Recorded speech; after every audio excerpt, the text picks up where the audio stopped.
अरे जयंत पाटला, तुझ्यासारखा भिकारी अवलाद गोपीचंद पडळकरची नाही. माझ्यात ती धमक आहे कार्यक्रम करायची.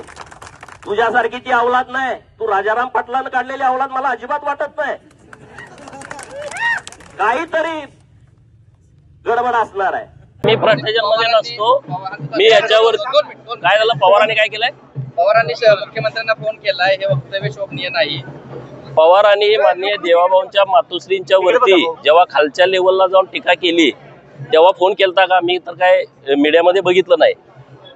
नंतर देशाचे पंतप्रधान जागतिक नेते माननीय नरेंद्र मोदी साहेबांच्या मातोश्रीवरती AI च्या माध्यमातून एक चुकीचा व्हिडिओ तयार केला तेव्हा पवारांनी माननीय मोदी साहेबांना फोन करून निषेध वगैरे व्यक्त केला का? हे जरा मला कुठं मीडियात असलं तर दाखवा, मग मी या विषयावरती नंतर बोलतो. उद्या आपल्या वक्तव्याचा राज्यभर निषेध होत आहे. चला उद्या मी बोलेन या विषयावर नंतर.